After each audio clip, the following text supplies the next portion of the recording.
Hey everybody, this is Tyler Main, and you're listening to Traumatic Cinematic.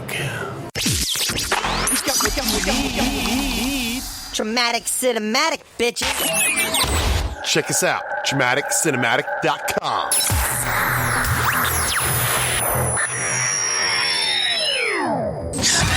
The Monsters Among You. Let's get this motherfucker Presents an unexplainable event featuring the rockstar DJ Trey.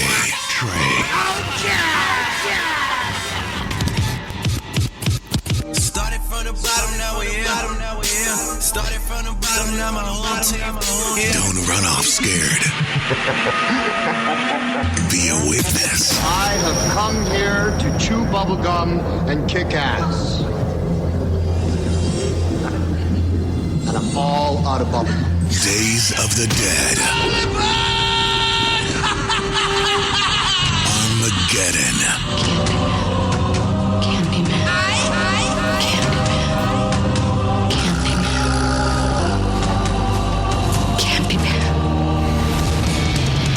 If I've been crazy, then you still call me Superman. Now, as we call up the spirits of the dead, let's have some fun and fright. The last party is going to begin soon. Hello, boils and ghouls. I don't bite, you know, unless it's called for. Days of the Dead, Armageddon, with the monsters among you. They're not living. They're not dead. They're not stopping. The rockstar DJ. Have you any idea what kind of horror you've let loose? Trey.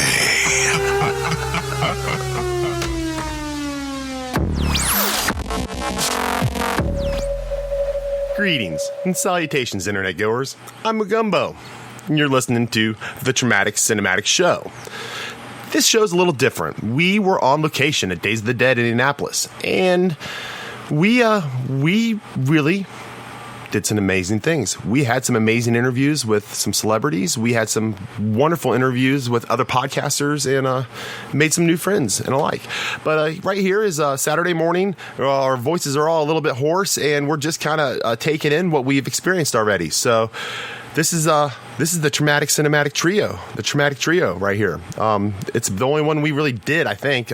Mike and I did one without Dave, hungover Sunday. But yeah, enjoy. And we're back, ladies and gentlemen, at Days of the Dead 2013 on Saturday. And it's just the three of us here, the Traumatic Trio. And guys, we've got 2 days now under our belt, pretty much. We're wrapping up day two. What's really impressed you? What's really stood out in your mind so far? Danny Trejo. Yeah, he's a funny guy, isn't he? He's fucking awesome. I shouldn't be impressed that Tony Todd was as tall as he is in real life, but I still am. I didn't realize Danny Trejo was as short as he is in real life, and he really is. Low angles, they'll do it. The convention in general has just been pretty damned impressive. Mm-hmm. There were some cancellations, unfortunately. That's just one of those things you deal with. Haruo Nakajima had to cancel. Angus Grimm had to cancel. Unfortunately, due to that whole death thing that catches up with all of us, Sammy Terry had to cancel. And none of that's ever any fun. But the convention handled it as best they could. They were able to Skype in Angus Grimm for his. For the panel that they had, and I think they did a great job of handling that. I think just in general the convention's been a lot of fun. People seem to really be enjoying themselves. And you're right, the panel, and that's one thing I always miss at these shows is checking out the panels, and it's because it's so easy to forget about them, and it's because they're often off in a room behind a closed door. Well, and you get so caught up in walking around the dealer's room taking and pictures, the crush of room. humanity. Yeah, just soaking up the general ambiance and. I could walk around these hallways all day just staring at people's costumes. Although when Oderus Unger's himself came out earlier, you looked like a kid in a candy store. It was. I was so bummed out when I saw him outside of the costume. It was like walking out on a magician, like stuffing the birds or the rabbit into the hat. I was like, oh, really? You're old, dude. But he comes out in the costume, and it was spectacular. And he has that voice. He's like, I am Otis Unger. He walks by the mirror. He's like, you are one beautiful, magnificent beast. Ha ha ha. You know, it was just. I was like fanboyed out. I couldn't help myself. You look like a little kid. It was pretty fun to watch. Yeah, you can't help yourself. He's bigger than life, and that's been their shtick as Gwar the whole way through. Has always been larger than life itself. But that was pretty awesome. I am digging the Thing panel, or we missed the Thing panel, but it's really neat seeing them all there since we did cover it. I like that they've got the Thing Fest where they're all down one row. Yes, and they put them all together. David is one smooth motherfucker. Yes, he is. He is buttery smooth. It's almost too smooth for his own good. It's a little. It's a alarming. side effect of being a nice guy. No wonder he's a voice actor. He's naturally like that. You know, he just comes off like, hey, I'm smooth and sexy. You know, he can't help it. But he does, even as the Spawn. I mean, Spawn's supposed to be this menacing, hero-ish guy, and he still has that voice that's just... See, with Spawn is an interesting case, because I can never read Al Simmons and not hear Keith David's voice. No matter how terrible the dialogue is. Well, it's like when they did a Gargoyles comic a while back, I couldn't read it without hearing the voices. And that's just the way that happens. No matter how terrible the lines are, he became that character in my head, and he did it so well and so fully that it just works for all time. That's going to be, no matter who else they cast. And no disrespect to Michael Jai White, but yes, there's only one Spawn for me. Yes, I agree. Well, it doesn't hurt that the cartoon was actually good, as opposed to the movie. They never finished the cartoon, though. That was the problem. Well, they kept waiting and kept waiting and kept waiting. You say problem as someone who has never read the end of Al Simmons' story in the comics. So actually, we probably dodged a bullet there with them ending it at season 3. Yeah. That's a whole thing. It's just, Because Al certainly didn't, tish.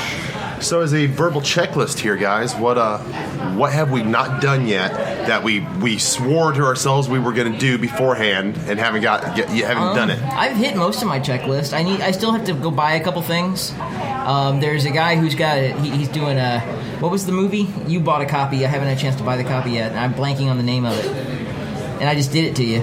But anyway, there's a movie. It's over there by the War Branch booth. Really nice guy. His movie looked interesting. He's doing a T-shirt and a movie and a chance to be in the next movie and get killed for like $20-25. $20. So I'm absolutely going to toss money at him, but I haven't had an opportunity to do it yet, just because I'm waiting until tomorrow to spend money. Right, I haven't done anything yet either. I bought the wife the Scare Bear, which you can check that out online. Scare Bear, and she enjoyed. She likes it. Yeah, she likes it. It's pretty cool. Got her that for the anniversary, and other than that, I bought nothing besides a really bad piece of pizza. The barbecue wasn't so bad. Yeah, I'll try the barbecue next time. But that's what, folks. This convention, the one downfall to this convention, and it's not the convention, it's the location of this hotel. There is nowhere to eat.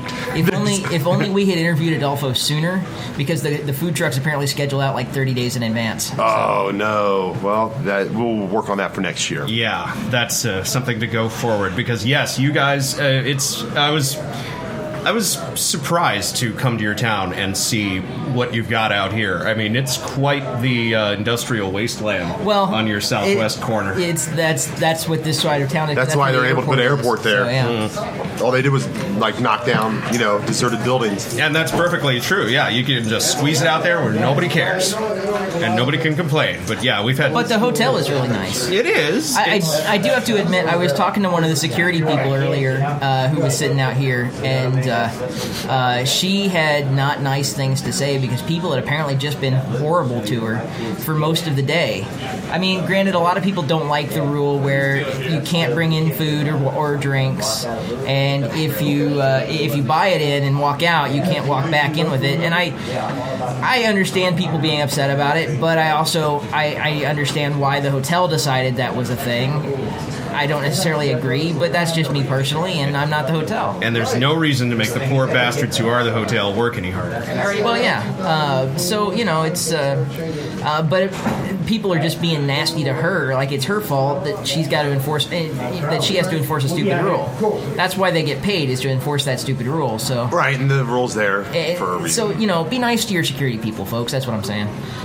Be nice to all your hotel workers, because they're there for the duration. Exactly, yeah. I mean... They gotta live here. When we leave, they've still got to clean up, and so it can't hurt to be nice. This has to be kind of fun for them, though. After yourself a little bit. This has to be way better than your normal average. Are you kidding? As long as people are being nice, I'm sure. Yeah, true. But all it takes is a few assholes. I mean, I'm sure the bartenders are cleaning up with the tips, but the security people aren't getting tipped. And it's like gotta be like working retail at Christmas. Suddenly you have a massive crush. I mean, we were jam packed through these hallways today, and I thought Friday was a lot of people, but then I wake up today and go down to the signing room, and good Lord, the smell of it. And then I was talking to one of the volunteers earlier who was on celebrity transport. Said this one of the celebrities that they had to transport made them unpack for her, or made her unpack for them, and then asked where they could score some weed. Which is, I mean, he's not indigenous. Better than him trying to get it through the airport, I guess. I suppose. But that'd be interesting too, because they would assign a handler to a talent that might not even really know who they are or care. So it's like they don't. That would be interesting. But no, I ain't doing that. Like, you kidding me? Well, the security person was telling me that some of the celebrities, that she had one that flat out told her she wasn't going to wear the credentials. Because the pass. Like, the security person said, I need to see your pass, and the celebrity said, no. And they eventually made him show the pass, and they told you gotta wear it, and I'm not going to. I'm gonna stop you again. We'll let you get 3 guesses as to who we're talking about there, folks. I actually don't know exactly who. I have a pretty good guess, but I cannot say that with any certainty one way or the other. Yeah, okay. And I would almost bet it's probably not who you think it is. Interesting. How do you know what I'm thinking, Mike? Can you read my mind? Yes, he can. A little bit. There was an app down there for it. Oh, okay. So, wish they'd give me likeness rights. Tomorrow, we got 1 day left. We're going to go out tomorrow. Tomorrow's going to be hangover day for a lot of people. It is, and it's going to be hard. Like, you get pictures of people, and they're all going to be all droopy-faced and bummed out. You think Canada was interesting last night? I think the droopy face bummed out might just be from the humidity. Yeah. Yeah, it really spiked today. Thankfully, the temperature's down, but the humidity is up there. Can't tell in here. We ain't got no air movement. It's great. Ain't got no air movement? No, it's great. Really? I know you've been here too long. He's already starting to talk like the Midwestern. I keep telling you people, I am one of you. You are one of us, apparently. All right, folks. Well, I say we wrap this up, this little segment here, yes. And then we're gonna go kidnap us some talent. All right, folks. We'll be back here within our next bit. We'll be right back. We're taking you through a journey of Days of the Dead. 2013 in Indianapolis, Indiana. We brought together all 3 of the Traumatic Trio, David DeMoss, Mike Whitcliffe, and myself, Mugumbo. We came to Indianapolis Wyndham, and we conquered.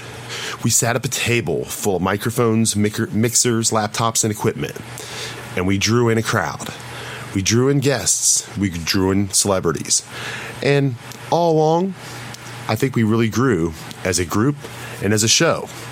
Sure, There's been some technical difficulties, but nothing's been lost. Nothing's been ruined.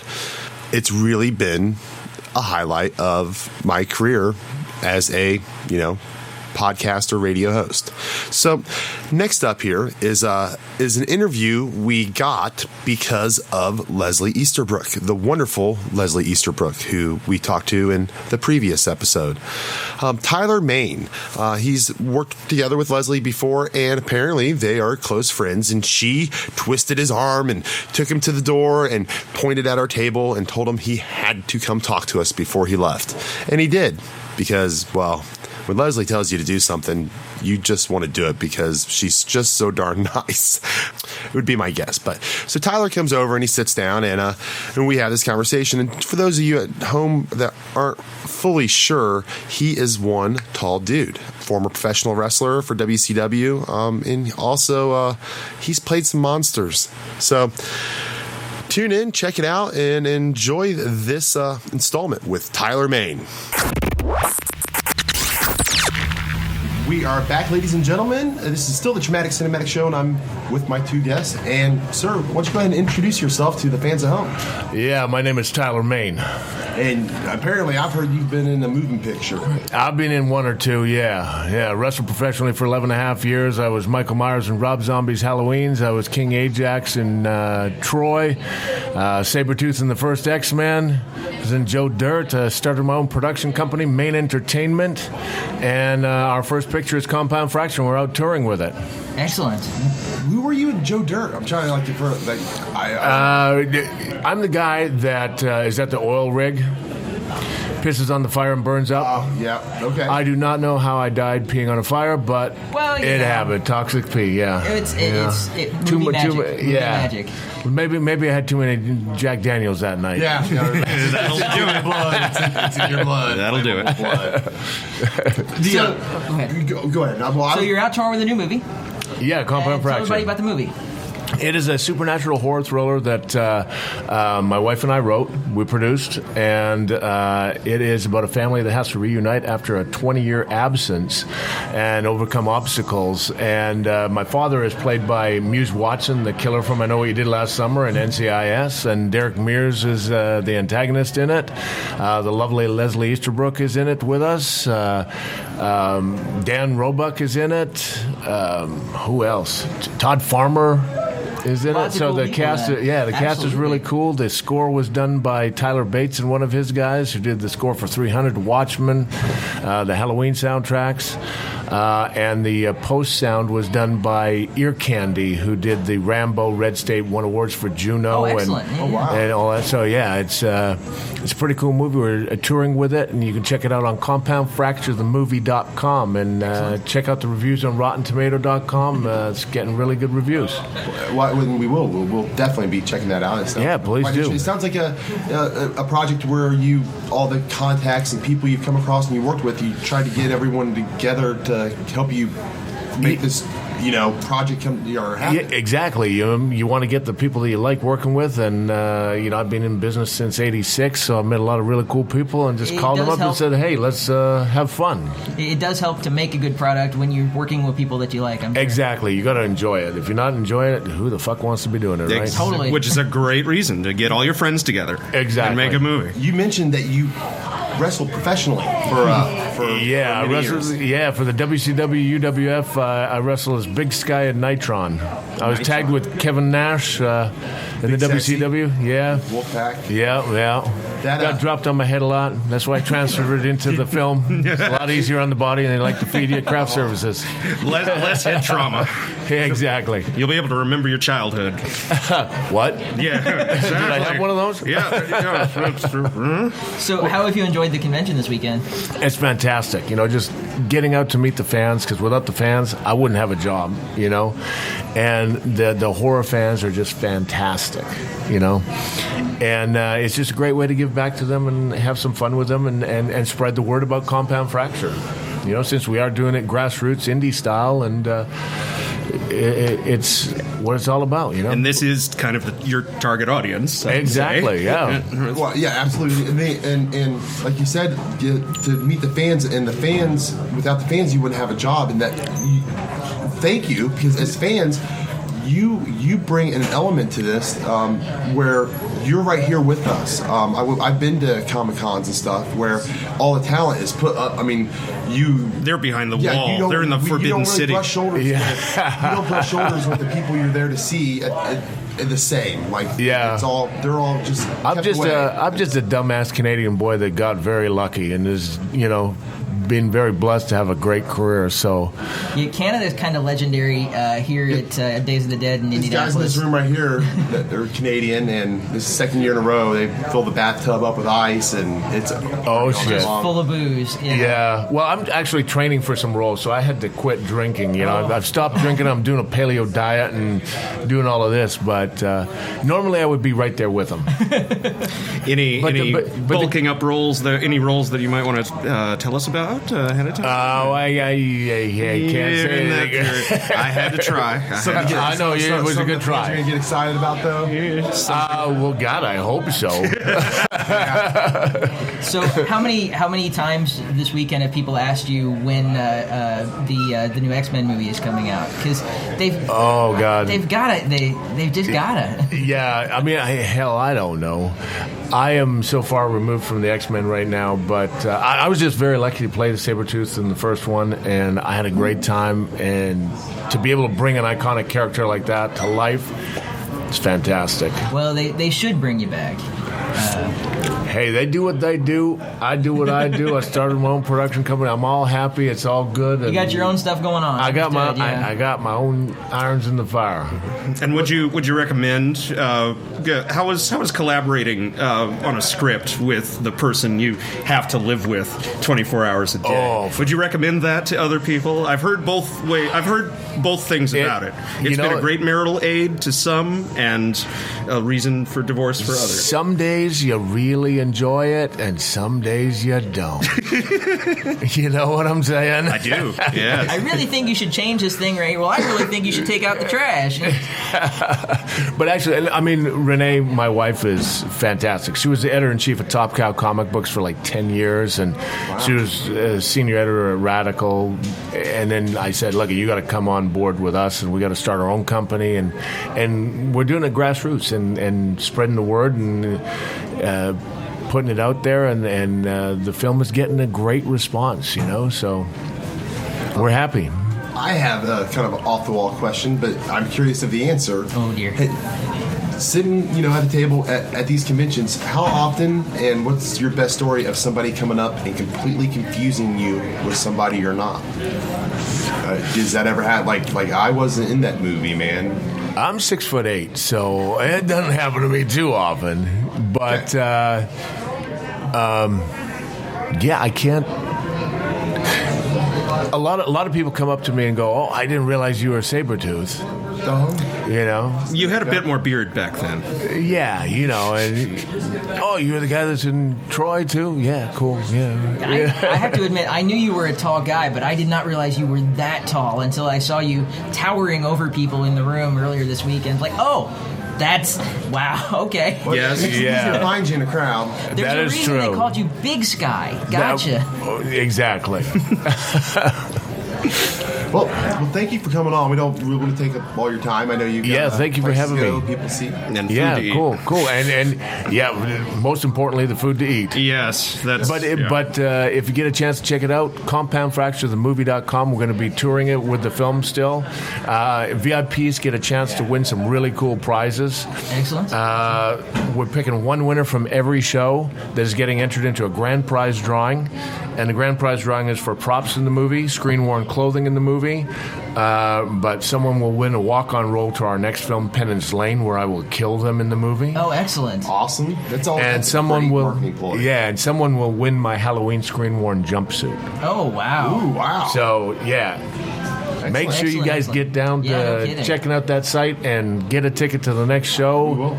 And we'll see you there. Is that something that people can also pre-order? Is it coming out video on demand or anything like that in the near future also? Right now we're just finishing the tour. We've got some sales agents that are dealing with it, and we've got some really cool offers. We're just... we should watch the website. Keep your eye on the website. Yeah, keep your eye on the website. Best place to see it is in the theater, with that sound design and everything. Oh, absolutely, it's just amazing. Excellent. Well, thank you for coming on. And all right. You have a safe trip home. All right. You too. Take care, guys. One question. Would you do a bumper? Say your name. And you're listening to Traumatic Cinematic. Traumatic Cinematic? Yes. All right. Hey, everybody. This is Tyler Main, and you're listening to Traumatic Cinematic. Thank you, sir. Thank you so much. Thank you. Wow. Is that not awesome? Is it not awesome that like Leslie Easterbrook liked us enough to make him come over and talk to us? I find that endearing.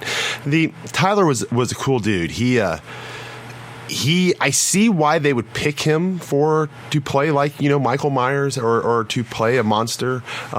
He's a large dude. He's got a very deep voice and he's kind of intimidating. I mean, I'm not a little guy, but like his hand, just swallowed my hand. I mean, he could almost touch his fingers around. Like he could easily break a man's hand with a handshake, which is awesome. So yeah, next up, folks, is somebody that I've actually talked to his wife about him and on Facebook, and so I've known of his existence. I saw him last year. I actually witnessed their wedding. They had a Freddie wedding, which was really awesome. At least that's what I remembered. I can't remember what the women were all dressed up as something too, and for the life of me, it's space. I'm spacing it now, but I saw it and I knew that was him. He has an awesome Freddie. He does this Dexter that is incredible. He has this whole Dexter experience tent set up, and you could lay down on the table, and he would cut you and put your blood on a slide and everything. But on top of that, he also has a governor that is just, as soon as you see it, you know it's a governor. And it's awesome. It really is. It's really awesome. And I love the big, extravagant costumes, but sometimes the simplest characters, when played correctly, is even more impressive. Sure, it might be a look-alike thing, but at the same time, when you work on the mannerisms and the way somebody walks and their dialect, which this man does, the Nightmare Man really does. He really works at that kind of stuff. So check it out. He's got the sexiest freaking radio voice you'll ever hear. I was starting to peel clothes off as he was talking to me. So yeah, enjoy. And we are back, folks. Again, we have a special guest with us on the show. Same co-hosts are with us, and we have another one of the monsters among you. Costumers, cosplayers, or professional monster. I'm going through all of them. That's just bad. Well, it's a question I was going to ask you, sir. And go ahead and introduce yourself to our fans. I am the Nightmare Man. Yeah, that's the awesome. Nightmare Man. The Nightmare William Man. That's all you need. Just a Nightmare Man. Send shivers up your spine. For those of you at home that have not seen the pictures yet, which will be available on the website, he has a couple different characters that you might not expect. You are doing the Dexter experience here. Yes, I do the Dexter experience every Saturday at Days of the Dead. Yesterday was Hannibal Lecter and the Governor from The Walking Dead. And great governor. And yeah, spot on. We came up with an idea. A friend of mine used to go to school with her daughter does a great Penny. The governor's daughter. So what we did was we walked around the convention, and every now and then sat down in a chair and brushed her hair, and that was just, they loved that. Now, the girl that actually played Penny on the show is here. Did you go talk to her? Oh, yeah, I know Savannah. Yeah, okay. Savannah, yeah. She's kind of she's not exactly the main person. She's like, I don't know, I'd say like a stunt double for her or something like that. I'm not 100% sure. Something of that nature, but yeah. But it worked out really great. So with your approach to it, you've got, for sure, you got two characters there that you don't have a mask. You don't have the ability to completely change your visual look. You can add things to it, but that has to really not just limit you, but is there any pressure to being all natural? In front of so many people? I look forward to doing characters that I don't have to wear silicone masks, like Freddy and my character, the Nightmare. It's a demon. But when I can do Dexter or the Governor, it's a lot less stuff to wear. And, we're like 4 or 5 hours wearing costumes like Larry Lutz. His werewolf costume, it gets to be hot, Oh God, yeah. So any chance, I don't mind doing Freddy. I don't mind wearing the stuff. But any opportunity I get to do a character that I don't have to worry about wearing a mask or something like that, I go for it. Now, we said the Dexter experience, and we've seen the Dexter experience. We understand it, but can you explain to people who maybe haven't seen what it is, what we mean when we say the Dexter experience? The Dexter experience is an interactive event where you become Dexter's victim. And you are laid on a kill table, and your cheek is cut, so to speak. And we extract the blood that comes from your cheek, and we put on the blood slide. And like Dexter keeps blood slides for his trophies, only this time you get to keep the blood slide for a souvenir. That's pretty great. And with all the kill table and the kill room and everything, that gives the ambiance, and it's going over well. It looks fantastic. Had a lot of fans this weekend. You had a big line. Yeah, it was great. Yeah, I didn't really know what to expect, and I was like, oh, I see what's going on, and you're yeah, very, very clever idea. It was a great concept. I started doing Dexter in 2011, where we go into the convention and I would sit people down in a chair and wrap plastic around them. And then when my wife came up with the idea, I says, you need a kill room. I said, well, how am I going to do this? I said, maybe they can have a room at the convention that I can wrap it up in plastic. Well, no, because it always, vendors and everybody needs it. So I brought my own. So it's like a wedding tent. It just pops up, and a massage table for the kill table. And there we are. Magic. Porta-kill room. You can fit it in your trunk. Yeah, exactly. Who doesn't want a porta-kill room? The first time I saw you was earlier this year at the in Seymour, Indiana, at the Horror Underground. At the Horror Underground, and you had a line there too, and I didn't know what it was at first because I was there with Sammy Terry. Yeah. And so it took a while before I could actually see in there to figure out what you guys were doing. Mischief. On average, at a convention, how many people would you say you service per day? Well, I tell you what, I did a tally like just now, and there's 54 people I killed today. Because of the numbers that's really on the impressive for a day. Folks, the numbers on the didn't box see the of facial blood expression on him. It was, there's 54 people that I killed today. Like this wave. He's like, I'm proud of this, and I was really going for 58, but I didn't make it. We'll work on it tomorrow. We'll take 54. We'll get you into triple digits here. Are you surprised that so many people want you to wrap them in plastic? I mean, it is surprising that I've seen so many people that are Dexter fans come to horror conventions. A lot of people would say, well, Dexter's not a monster. Well, he's referred to as a very neat monster. And this whole concept to fit in with Monsters Among You just clicked. I mean, it worked. It's still horror. It's still, and that is a natural fit. Even if he doesn't fit the classic monster mold, it's still a horror show. But there's in Chicago when I did Dexter there, the fans, Dexter fans, they had T-shirts and everything on. They would talk to me about the show, and they were just in there in like droves, man. They have you ever met anybody from the show? No, I haven't. I have not met anybody. I talked to some friends online that have met Jennifer Carpenter, which is the character Deb. Mm-hmm. But I would like to meet Michael C. Hall one of these days. He's a very wonderful actor. He's done a lot of things. Yeah, I fell in love with him from 6 Feet Under. Exactly. They got to roll right into Dexter. It's like, oh, nice, and he better in Dexter. I like this. Well, I've just started watching Dexter myself recently, but I also saw Quarantine a couple weeks ago, and I've seen her someplace, and then that's Deborah Moore. Yeah, and then The Exorcism of Emily Rose. She was in that. Yeah. Okay. Yeah. But yeah, I came into season 4 the very first time I started watching Dexter. My wife was watching, and I was just playing on the computer, and every now and then I look over to see what the hell she's watching.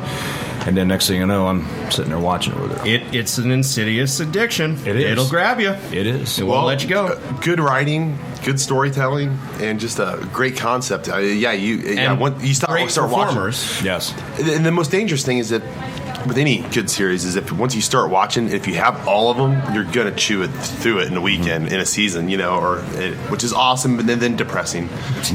So what other? No, the work you didn't get done while you were doing that's depressing. Yeah. The show's just awesome. You can drink that away, Dave. Yes. Back to the actual person that's over here instead of the show. We're here on Dexter Talk. Dexter Talk. On Dexter Time. What other characters have you thought about and decided against throughout your trying to find what works for you best? Have you abandoned any? Because there was a couple that that I wanted to do, like a vampire type character. But then, of course, you go to conventions and you can't spit without hitting a vampire. But we like to try to get something original, something new. And this is no secret, what I'm working on for the next convention is Norman Bates. Psycho. Yes. The mother. And then, okay, what did I say again about not having to wear the mask and everything, but I still do a character that, I'm not sweating so much. Now, so will wig it and be a dress. Norman Bates in the wig and the dress? Wig and the dress on a butcher knife. Yep. Nice. Oh, yeah. And doing the interactive with the Dexter thing, I was also coming up with an idea, maybe possibly bring a portable shower type thing and set, people can stand in the shower and we take pictures like that. Because nothing would be better than to talk, people and fans walking by. Hey, come in, take a shower. We're going to pretend to stab you while you're naked and screaming. Yeah, I'm sold. I'm sure I could find one person. I'm already working on the Kickstarter page for it. Let's do it. Sounds good. You get like a fake nude suit with bubbles on it. Fake? Exactly. What are you talking about? Fake? Come on. Au natural. Don't chip the people. Yes. Well, eventually, ultimately, it's got to be a family-friendly show, right? Maybe after hours, once Canada strikes, In Atlanta, I had this lady that come up to me and asked me if I would wrap her in plastic and she would be nude in her hotel room. Well, the wife kind of frowned on that, so I didn't quite want to do that one. So that's probably a good choice. Ultimately, that's where lawsuits are born. Yes, exactly. So, what do we have to look forward to tomorrow? The last 8 Days of the Dead? What are you going to pull out of the... Well, tonight at the costume contest in the Monster Ball, I'm going to be the infamous Freddy Krueger from Nightmare on Elm Street. Did you get married here last year? Yes, I did. That was me. That was you. Yes, you are spectacular, Freddy. That was me. Tomorrow, I think I'm just going to get zombied up. I got a shirt that was given to me as a wedding gift that these people made. No, I don't think they're out here. I think there's other people, but there are slashes and bloody things like that, and it's like a zombie shirt, so I think I'll just swing out on for Sunday and finish the day out. So excellent. Yeah. Well, Sounds like a good time. I know you've got things to do. We don't want to take up all your time. But great having me on here, man. And I'm so glad to have had you on there. Thank you, Nightmare Man. And we, folks, we will have his information on our website. Also, why don't you go ahead and tell the folks at home you've got a Facebook page at least? Don't you? I got a Facebook page, William Adams, the Nightmare Man. www.nightmareman.com or .wix or something like that to that nature. I mean, if you go on Facebook, it's like the domino effect. You'll find everything else. And we also got our little business, Adams Entertainment. We do characters for parties. I dress up like Batman. Nice. And clowns and stuff like that. I could see you as a Bruce Wayne. You've got... I wish I had his money, though. You've got the chin. Yeah. You're halfway there. Hey, and you have a voice. Batman voice, yeah. I can do Adam West, or I can do Christian Bale. Whatever comes will come to mind. Can you give us a George Clooney? George Clooney. Well, I don't know about. George got to throw a curveball. He said Adam West or George Clooney's was like a very boring type Batman for me. But Adam West Batman for everybody. I like Val Kilmer. I think George Clooney was a boring Batman for George Clooney. You missed it. He was doing it, and you guys talked over him. To the Batcave. There's no moment to lose, Robin. That makes me happy. That was awesome. You need to do that, but say that you're listening to the Traumatic Cinematic Show. This is the Nightmare Man, and you're listening to TraumaticCinematic.com. Or the show, I should say. Nope, that worked the first time. I got it right the first time. That was awesome. Holy flubba, Batman! Awesome. Thank you so much for being on the show, sir, and we will see you around. Adios, amigos. He had a pretty awesome voice, didn't he? I told you he did. All right, folks, next up is Pittsburgh Joe. This guy, I had seen him around all day Friday, and it was cool. And then Saturday, he came up and was checking out our table. It seems like whenever we would sit down and actually start talking and recording, and pretending to record, or actually recording, people would really like stop and like look at us or stand there for a while and check it out. Like they didn't know who we were, but they were interested. And if we were just sitting around the table just shooting the shit without anything recording, it just didn't seem to give off the same vibe as when we actually hit the record button and got serious about it. Well, one of the people that kind of wandered up as we were doing that and it was Joe here at Pittsburgh Joe. And it's funny because Kyle Poling was on, and he mentioned this dude that every convention he goes to, that this Pittsburgh Joe guy is always there, and he's like, he fucking hates the Cleveland Browns, and they get into it about it all the time, blah blah blah, and they always, it's a fun rivalry between them, between the Pittsburgh and Cleveland or whatnot. So regardless of that, so Joe here is already has a name for himself. He's like, I've already heard of him before actually seeing him, even though I had seen him and didn't heard of him, if you get my drift. So he comes on and sits down, and he has this tattoo on the side of his head, like we talk about, and it's freaking. He's in the commercial for that metal show. Like you see it all the time. Like anytime they do the commercial for that metal show, that's the dude with the tattoo, and he's a substantially big personality, if that makes sense. I mean, he's a good sized dude. I mean, he's as tall as maybe taller than me. He's got a grip of steel. I tell you what, like Tyler Main. I mean, he'd crush your hand. Luckily, I'm a big guy. I got a strong grip too. But when he shakes your hand and you're having your hand shook, you almost have to have appreciation that they let go when you got a big old steel grip like that. But so Joe here, he really is. He's a fun guy, and so I'm glad we got him to come onto the show. And to be honest with you, I can't believe he doesn't have his own show. He could easily run a show, just having musical guests on and talking about music and that kind of stuff, and sports, of course. But all right, enjoy this bit, guys.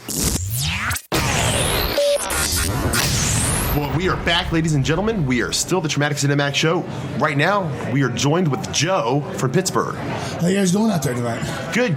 Joe, you've got a tattoo on the side of your head. Yes. And what is this tattoo on the side of your head? It says That Metal Show. And this is a big deal. This was yes, yeah, I wasn't expecting this to take off like it did. And I was just paying tribute. That's all I was doing, to a show that I really love, like I do with all my people, like Ronnie James Dio, Beavis and Butthead, Cartman, Freddie and Jason, Kiss, Megadeth, Family Guy, all the stuff I have in my arms, and my Rob Zombie tattoo and my Iron Maiden tattoo. That's all I was doing, was paying tribute to people I love, and cartoons and heavy metal music, which I've grew up and have a passion for to this day. Right. And I just thought I just paying tribute to a show, That Metal Show.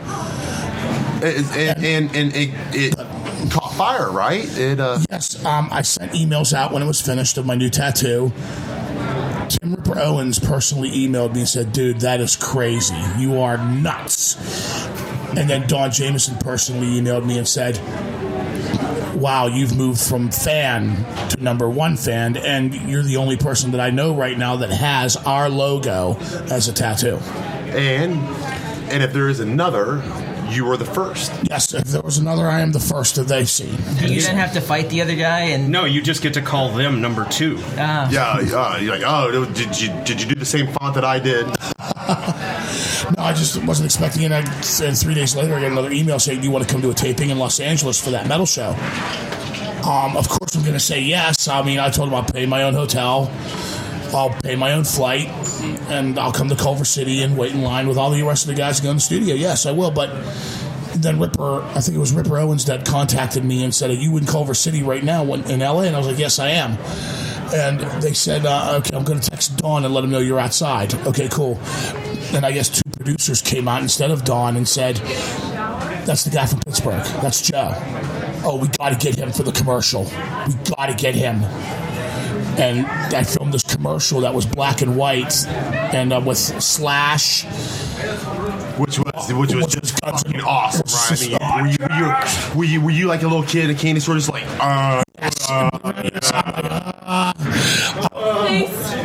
You're in the Rainbow Bar and Grill. Yes, you're like a kid in a candy store, but you know what? Treat them like rock stars over there. I mean, if they're eating or with a girlfriend or someone, ask first when you finish. Maybe we have a photo op. It pays off in the end at the Rainbow Bar and Grill, and I've learned that very well. Because I actually had LA Guns. I met LA Guns my first time in LA ever, before the metal show even started. I met LA Guns at the Rainbow Bar and Grill, and they said, and I asked them, I said, "Listen, when you guys are done doing business, can we have a photo op?" And the drummer said, "Please be patient, I'll be right with you." I went all the way to the end of the bar. Steve Riley, the drummer for LA Guns, paid my entire lunch tab and came up to me and said, thanks for not treating us like rock stars and letting us do business first. Come join us and have a photo and we'll talk for a little while.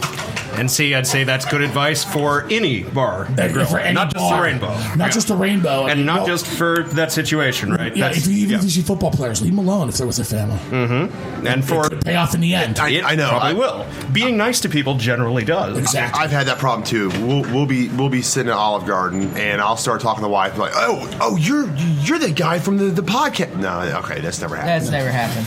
It never will. But you know, it's not with that attitude. It's common courtesy. It doesn't matter if they're famous or not. You wouldn't want. I mean, you wouldn't want your meal interrupted by a phone call. Like you'd hit the mute button and continue on. Last thing you want is somebody to come gush all over you. Yeah. And you give them that little, like you said, you give them that little bit of respect, and then it pays off. It pays off in the end. Lenny from Motorhead. I mean, when I first met him, because he's always at the Rainbow Bar and Grill playing that Mega Touch machine. You give him a Jack and Coke. Is he playing nude photo or? No, he actually loves a trivia machine. He loves trivia machine. I don't know if he that doesn't surprise me somehow. From what I've heard, he loves computers very much. He loves computers, but he's always at the trivia machine. He's got his own little spot where that machine is. You give him a Jack and Coke, a cigarette, and that game, and he's set for the day. But if you're respectful, like I was, I said, listen, bartender, can I buy him one Jack and Coke? And he let me buy him a Jack and Coke. And I asked him, when you're finished, can we have a photo op? Sure.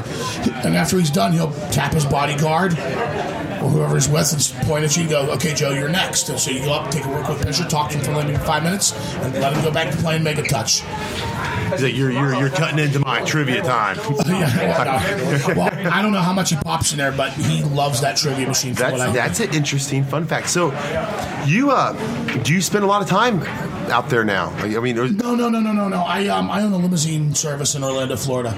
Oh, okay. I do my own limo driving. So you're not. So you're Joe from Pittsburgh, but you're not in Pittsburgh anymore. Well, no, I'm not. I mean, I only come up to Pittsburgh, Pennsylvania, to see my friends and family every summer. Right. But it should become part of how people kind of. Some people that approach me. Yeah. When I was at even the guy that was just on here was like, oh, there's the Pittsburgh guy. Yeah, well, he's from Cleveland. We won't hold that against him now. No, that's not. But he's a cool guy. He's a cool guy. I mean, talk smack in sports, but shake hands at the end of the game. And that's what you're supposed to do, right? As long as nobody stabs each other. Exactly. We don't want to stumble like another Casey Anthony incident. No, God. Only fake blood, please. Yeah, please. But anyway, about the whole thing. What was I speaking about again? About the Orlando. Oh yeah, Orlando, Florida. I mean, when I went to a concert. What was it? Firehouse and Trickster and Warrant. I went up in Trickster's autograph line, and the band actually told me, we know this guy from somewhere, and they came to him like in 10 seconds.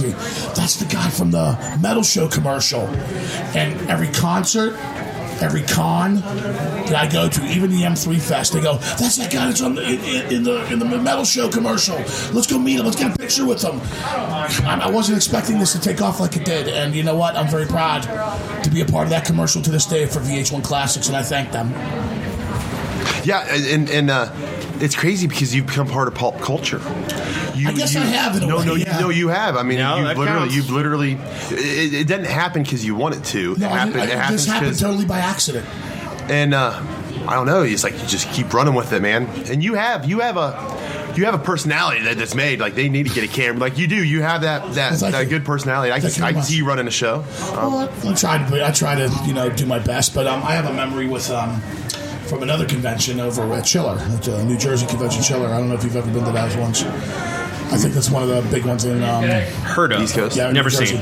I won a contest about 3 years back. It's all over YouTube, matter of fact. If you search Lita Ford and Joe, I won her guitar. Ooh, wow. Rich. Nice. And I got kind of more than I bargained for. I got to be Ozzy Osbourne for one night and one night only up there, and I got to sing Close My Eyes Forever with the legend Lita Ford. Perfect. Wow. That's pretty badass, actually. And her and I actually are now become very dear friends, and I'm proud to call her friend now. Excellent. And she knows who I am. Every time I come to a show, she always calls me by name. Well, I think you've done that with multiple people. Just as I've seen it, and that's well, awesome. Everyone says you're just unforgettable. You're just an unforgettable person. Everyone knows you. They know you're harmless. You're crazy. Yes, I am crazy. But you're 100% harmless. You wouldn't hurt anybody. You don't drink. You don't do drugs. You're a typical Ted Nugent. You're crazy enough without it. And yes, I am. Yeah. Never touched the drug, never drank, and I'm happy that way. I'll be your designated driver. That's why I own a limo service. Yeah, there you go. There you go. I was getting ready to make that comparison, but I beat you to it. Yeah, you did. You did. Well, Joe, I thank you for coming on. I know there's the parties that are getting ready to start happening, and which is probably is a hilarious sight for you to see. Is some of the idiots especially karaoke. Yeah, karaoke. These aptly named karaoke. Yeah, aptly named karaoke, but I'd rather see a live band karaoke machine. See where that goes for. They have one of those at Universal Studios. What's it called? The Rockstar Karaoke Bar with a live band. I think that's pretty cool. That would be pretty cool. Cool. Well, hey, Joe, let me ideas for next year. Yeah, exactly. My thing about karaoke is have fun with it. You're supposed to suck. It's karaoke. Yeah, it's like he was off key on that one note. Well, so of course I was off key on the other 99. I can sing Breaking the Law off key if I needed to. Right. Do you have anywhere for people to find you online? Yes, I'm capital Joey, capital Bagnato. My name, Joey Bagnato, on Facebook. Excellent. And if you want to get in touch with me on my website, just go to, it's all lowercase letters, jbagnato@aol.com. That's jbagnato@aol.com. And I actually have pictures that I have made up of me like this on the side of my head. I actually do sign those, and I give them away for free. Cool. Hey, awesome. Could you, can I get you to go, hey, say your name, and you're listening to the Traumatic Cinematic Show. Traumatic Cinematic, is that what it's called? Yeah. Hey, this is Joe Bagnato from That Metal Show Commercial, and you're listening to TraumaticCinematic.com. Let's rock and fucking roll. Excellent. Thank you, sir. You have a great night and the rest of the weekend. Have a great weekend. Yep, that was Joe. Pretty cool, huh? He's got that Eastern accent that you just can't deny. He's got the Italian and the East Coast just mixed together, and I guess from doing an audio show, there's a part of me that really pays attention to dialects. But anyways, up next is a friend of a friend. It's funny how small the world really is. We have Kyle Poling, who does the blood sticks and boom baths, the bath sticks and boomsticks, stick butts and flatulence. He's friends with John Cross, okay? All right. And also, he's part of the podcast union, and he's a fucking big dude. He's a big guy. Like I'm used to everyone I seem to meet at these things always seem to be short, little, stuffy, I shouldn't say stuffy, just stubby kind of people. And Kyle here is a substantial human being. He looks at me in the eyes, like nose to nose. He might be taller. I didn't pay attention. But anyways, this is a classic interview, except for, darn it, he leaned back in the chair the whole time because he's just that suave, right? And I've got a video of this whole interview with Kyle, but he does. He leans back in the chair and he's just like, "Hey, what's up? I'm too cool for school." You know what I'm saying? I'm just too cool for school. Well, that's all right. That's all right, Kyle, because we can hear you and we get your personality captured onto our tape here, and that means we have your soul. It's ours. But during this interview, you will, and we call out, like we let you know when it happened, but the band Twisted, the hip hop group, used to be part of the ICP, the Juggalos, whoop whoop, Magic Ninja, what? Yeah, anyways, they just happened to walk by us after a long day of signing autographs. They kept them kind of hidden in a hole, and there was a line up wrapping around a building waiting to go get their autographs. And Jamie and Paul actually walk by us and do basically a podcast bomb on us. And then Jim Dugan, who is the grandfather, and I think just about all the Texas Chainsaw Massacre movies, he's been in most of them, I do believe. But he also podcast bombs us. So fun interview, and it was great having Kyle on. We'll probably get him on later on during a regular actual movie review. But until then, enjoy this. And we do have the entire video of this interview, so it'll be up on YouTube probably by the time this goes live. So here you go. Enjoy. And we're back, folks. We're still at Days of the Dead, Saturday night. We are sitting here with podcaster extraordinaire, a friend of a friend, The world gets smaller every day and with every person you meet, right? Well, folks, we are sitting here with Kyle Poling, who happens to be friends with John Cross. This is the John Cross Love Festival. It is. It is. Like, this is hey, like John. This is the only way we can get him to listen to the show. Yeah, is to tell him that we talked about him for like at least 10 minutes. That is true. That is true. But we got Kyle Poling here from Boomsticks and Bloodbaths. Bloodbaths and Boomsticks. Bloodsticks and bath booms. Boobs and stuff. Yes, yeah. but yes, the podcast extraordinaire. You, sir, have been what? How many episodes have you done? Oh God, I think 73. We just hit 75. Really? we just did a graveyard shift commentary for the 4th of July, just for the hell of it. I saw that, and we just did a Stephen King month on Twitflix. That was all What do bad. you guys Stephen think about King. Graveyard Shift? Because everybody thinks it sucks, and me and Tim love it.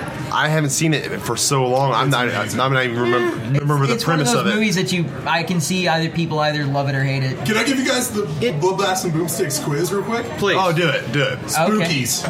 Where are you sitting at on Spookies? Who loves Spookies? Is that a racial slur, sir? Holy shit, you've never seen Spookies? I have. Sir, give me your address. I will gladly send you a copy. I may have missed that one. I must get it now. I will. I'll give you. To me, I always went for Ghoulies over Spookies because it was in G, and that was better than. I'd get to that sooner than I get to S. And so much for dicks walking around. That's all right. Everyone, there's one in every bunch, isn't there? Yes. But so what else? Is that the only part of your quiz? Because it's not a very long quiz. Yeah. Next. What? Mad Max Beyond Thunderdome. Oh, I love it. Master Blaster. Yes. Can't we just get beyond Thunderdome? No, that was a bad one. No, we can't. Yeah, okay. Hey, wait a minute. I don't know if this will pick up on audio, but I'm going to try my theory right now. Just. Oh, you're not going to. Hey, who runs Bartertown? People don't know, man. Well, Master Blaster runs Bartertown. Come on, folks. You should have tried that around like 1 p.m. Yeah, when they were spilling all the way down. Now, see if you go magic ninja what? I don't know what that is. See, that doesn't work either because there's not enough people around. Is that a twisted thing? Yeah, sort of. Okay, See, that just So give shows. us kind of the concept of the show. We just talk about goofball movies, and that's it. What we've been watching this week. So what you're saying is we need to drag you out in the parking lot and kill you so that we can steal your power. Sure. I don't have any power. We're just going to simulate your episodes into ours. I'll just sort of filter over them and part pretend. of the collective. Yeah. Yes. Yeah. You will. Me and Tim. One of us. We just like goofball movies. Tim's a giant full moon maniac. Absolutely. And full moon is pretty awesome, even though they have the dead want women. Yes, a movie where the chicks don't wear clothes ever. And you know what? Thank goodness, Charles Moon or Charles Band woke up one day and realized, like, all right, it's worth another $10,000 per film to get the strippers. You know, we like boobs sell our movies. And if you like, and when they're dead, Laurel and Hardy, there you go. That makes it worth it for me right there. And Eric Woods, right? Or Eric Roberts. Eric Roberts. Much better than Eric Woods. I almost said Eric Idle, which would have been that would have been awesome. In a whole nother sense. And now we're back to John Cross. But damn it, Eric Roberts is cool too, and he doesn't get enough credit. The poor man. But he does done some bad things, like Sharktopus. He looks sleazy. Isn't he related to Julia Roberts? He is almost. They're like brother and sister. Never the bad thing in them. Oh, that's good. That's why I've never seen them in a love scene together. Flipper babies. Were there any flipper babies? Oh, there's only a few. Well, then fine, put it through. But okay, so as one full moon fan to another, here is my test to you. I am not the full moon fan. I know a little bit of Tim is the ultimate. He has given you Yes, but I know by proxy through osmosis. This is even better then. This is even better for casuals because this is the defining line. Okay, Doll Man or Jack Death? Jack Death. No, good answer. Jack Death. Dry hairs for squids. What about better? It's even better. Fight. Jester or Blade? I always like 6-shooter. I'm a 6-shooter dude. He's cool. Yeah. If I have to pick between those two, Blade. Well, I actually have any of the Puppet Master puppets, but that's always Everything but the Decapitron. That thing sucks. Or the dude Cool that's name, like though. he's like on the colonoscopy. You know, he's Drill Tunneler. Tunneler. Yeah, that guy's He's the one that Mr. seems to get a lot of Colonoscopy. the press. Him and Blade get all the press. I like the one dude with the human hands because he looks like the Swedish chef from the Muppets. Yes. Pinhead or little, yeah. the little tiny head. I think it. Yeah, I always called him Pinhead, even though that might be wrong. But what that guy's name is? Bruiser? I'm not sure either. Bane. Bane. Oh, Batman. There's a sweet bootleg Bane running around. I've been keeping my eye bootleg on Bane. You're like, oh, you downloaded that costume, didn't you? Well, he's using a bald cap, but you would too. Yeah, well, if I wasn't bald, I'm not bald. You have a mohawk. That doesn't count. I'm just bald on the sides. So what have you seen here at this show that has just like made your jaw drop like this? Just like, jaw drop. What has your ass. Something just surprised me walking by. For me, I come to meet friends. I don't necessarily come to meet celebrities. So you came to meet us, I right? pretty much, yeah, sure. You guys are cool. I like you guys. You don't charge me $20. But, no, we're not finished. I do need your card. Yeah, at the end of the interview. Swipe it through the phone. And your social security number, Richard too. Mazer is an amazing guy. He walked by here a few minutes ago, and I had to really fight the urge to please come talk to us. I had to just go up and shake his hand because he was president of the union, the Actors Union, the Actors Guild, whatever it is. Yeah. And I was vice president of the union at my place, and I just had to go give him a good job union brotherhood handshake, and he gave me stuff for free, which is awesome, but I gave him $20. And the benefits of brotherhood, Yeah. everyone. Yeah. Solidarity forever. We just saw Adjust Your Tracking, the VHS documentary. That was really good. That looks really good. It was really good. I wasn't aware of it until they followed me on Twitter last week, and I haven't watched any films. It looks really while cool. while here. There's just not enough That's time. the first one I've ever watched at a convention. We just went to our first panel today because no, we ended up at the Danny Trejo. We wanted to go to the thing. We should have gone to the thing. We were busy taking and pictures didn't make it. of everything. I can't help it. I got this inside photographer that just I can't stop. He's screaming to get out. He'll burst through your skin. I know, eventually. and so I miss out on all that kind of stuff while doing that, and I shouldn't. But. Soon you will molt and assume your Final Four. So you don't come for the autographs, and I think you're maybe you're like me. It's not even. No, I don't want to pay somebody $20 for me to scribble on a picture, right? But at the same time, it's meaningless to me. I couldn't give a fuck. I could still wad up and throw it away. But a photograph with somebody famous, I love because that shows that I didn't buy it off eBay, and if I did, it'd be really creepy that I was in this picture for sale on eBay. And but. You need good Photoshop. Is that like the cosplayers who found that somebody was making body pillows of them? Yes. That is so creepy. I want one. And that's why it's creepy. Bang. I'll take one of Bootleg Bane. Yeah, right. Bootleg Bane at that. God damn. How y'all doing, man? Whoop, whoop. Whoop, whoop. That was Jamie and Paul of Twisted. Yes. Who just walked by. So.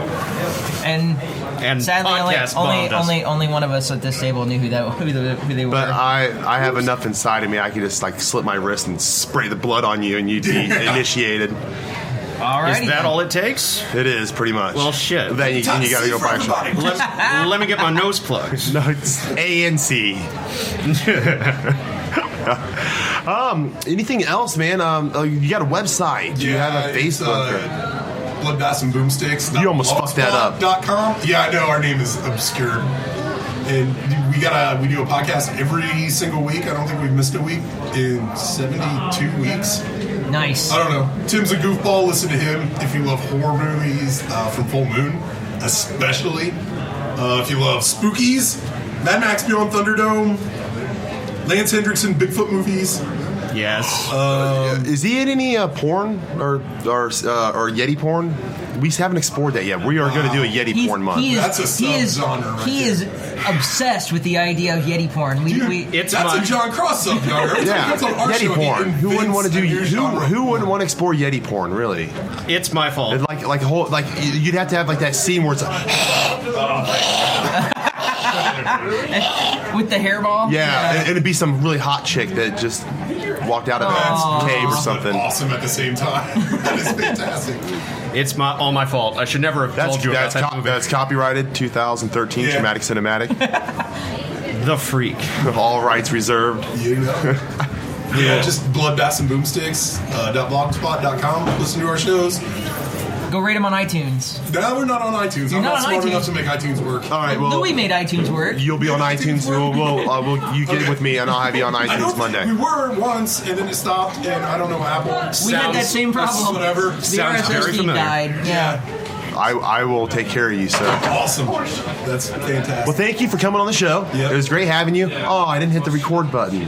No, I'm just teasing. Spookies for life, everybody. Flash Gordon. That's Spookies. Apparently Spookies. And, hey, you got anything you want to say to John Cross? John Cross needs to come to one of these conventions. And hang out? Great, yeah. We do. We got to drag him out because we would literally legitimize. Like, he'd be who we'd send out there. Like, all right, we need to go talk to. Well, he's British. See, hello, sir. I would much like you to come sit down and have a word with us. It would just be one of those things where people would actually come and talk to him. Yeah, that's just one of our on our shows. We always get into these weird conspiracy theories, like Lance Hendrickson has to be in every single Bigfoot movie ever made. He does. Yeah, all British people will defend to the death. Michael Caine. All things like that. Just a bunch of weird shit on our show. It seems pretty accurate. I'm not going to lie. Yeah.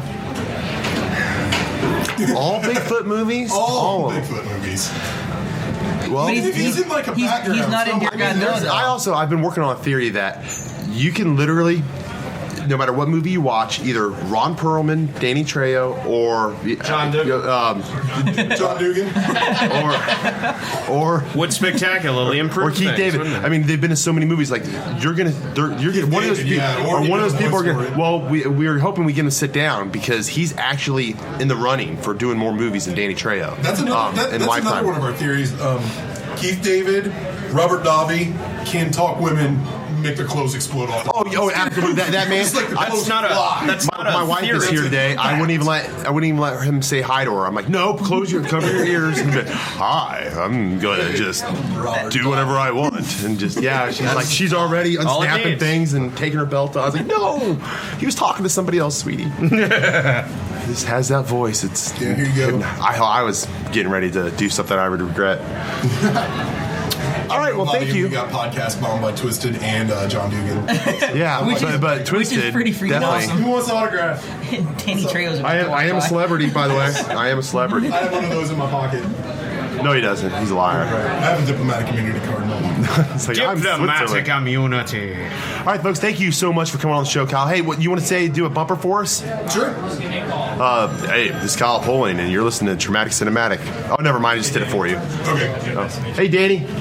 Awesome. Great panel, man. Great panel. Yes, thank you, sir. Machete don't panel. Yeah, right. Yeah. Machete don't text. No, I think it was nice, man. I bet Rowdy Piper doesn't text either. All right, I gotta go find Josh because I have no idea where he went. Disappeared. Go ahead. That's what happens. Kyle Poling, listen to Traumatic Cinematic. Oh, this is John Smallberries from the Bloodbaths and Boomsticks podcast. Listen to Cinematic Traumatic. Fuck! I fucked it up, dude.